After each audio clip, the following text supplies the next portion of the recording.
Halo teman-teman semua, ya kembali lagi dengan saya Wisnu Deobroto dan saat ini kita akan membahas tentang satu topik yang menarik yaitu adalah konteks kanvas dan ini adalah 7 hal yang perlu teman-teman pertimbangkan pada saat berbisnis.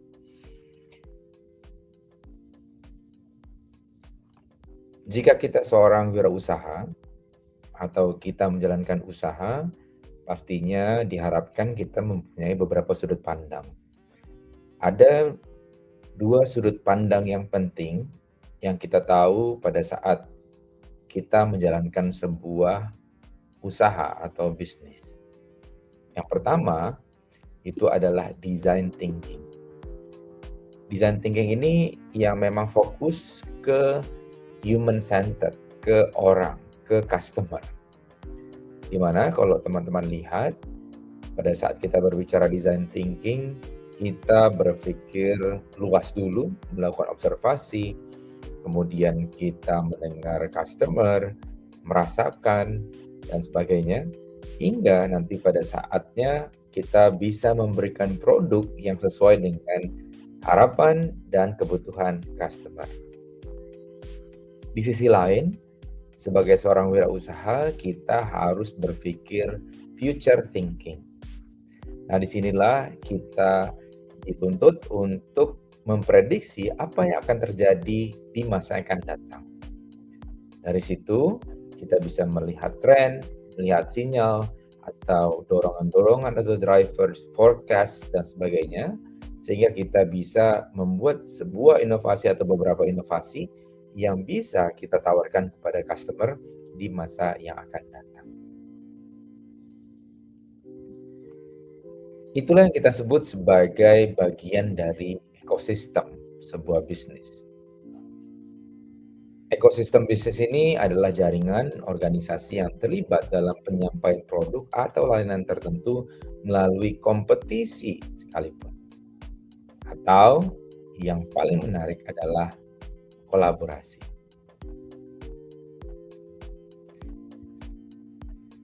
Dengan demikian ada 7 hal yang perlu teman-teman pertimbangkan pada saat teman-teman menjalani sebuah usaha.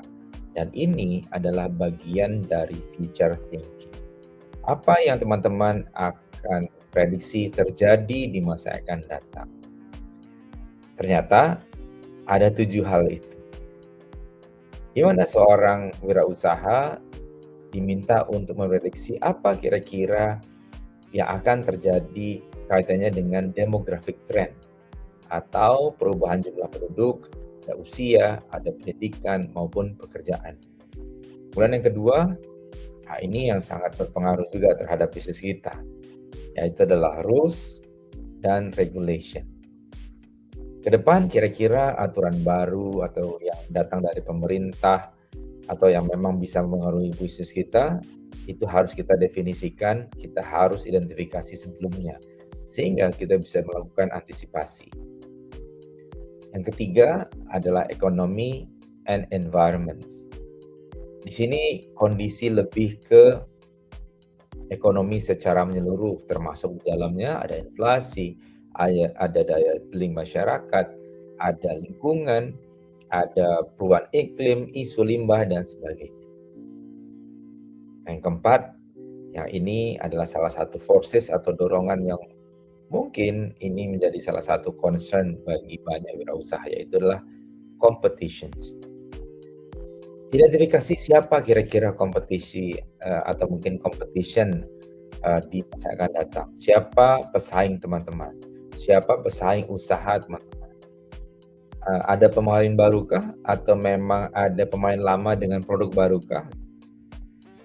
Nah, yang kelima, ini yang terus berkembang sangat cepat, yaitu adalah teknologi trend.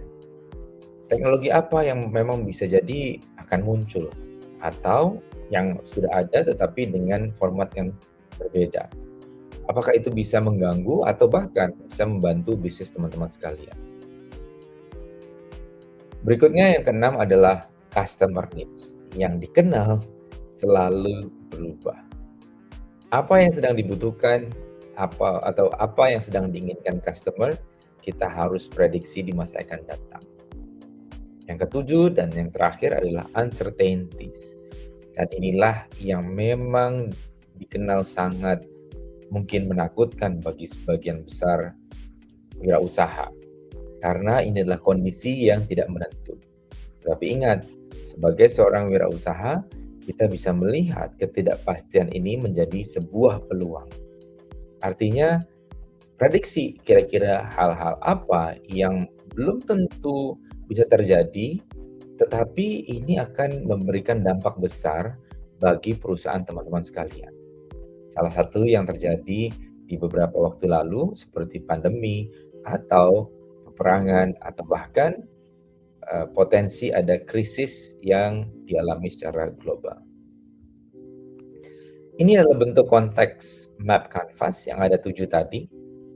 Tugas teman-teman adalah memprediksinya mulai dari demographic trends, rules and regulations, economy, competitions, technology trend, customer needs, dan juga uncertainty. Pertanyaannya, bagaimana kita memprediksinya?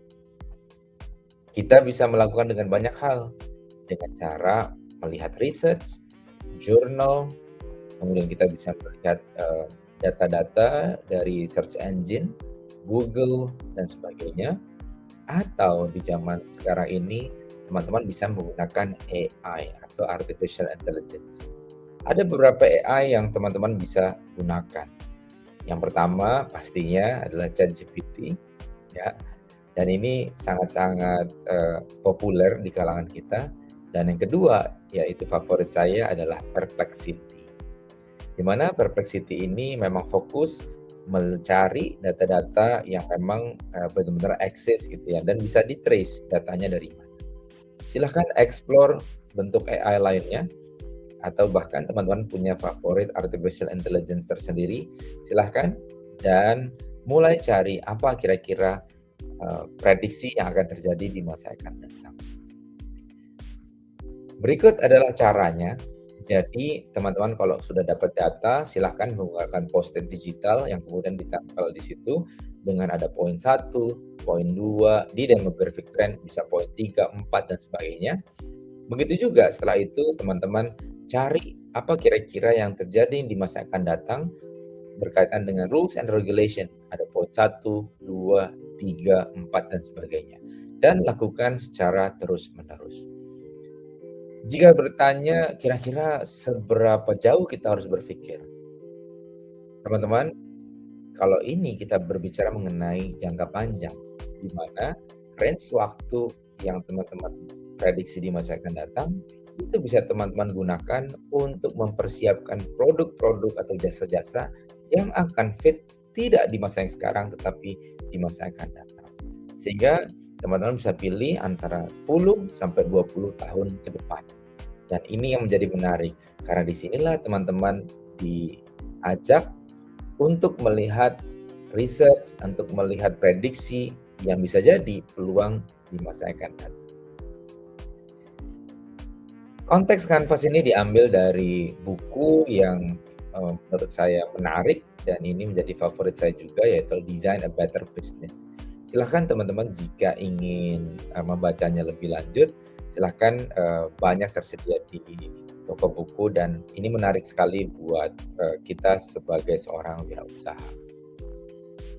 Ya, ini adalah akhir dari materi kita kali ini dan silahkan setelah ini teman-teman bisa download konteks canvas map yang kemudian ini bisa teman-teman gunakan untuk mendesain kira-kira bisnis teman-teman di masa akan datang akan seperti apa ya.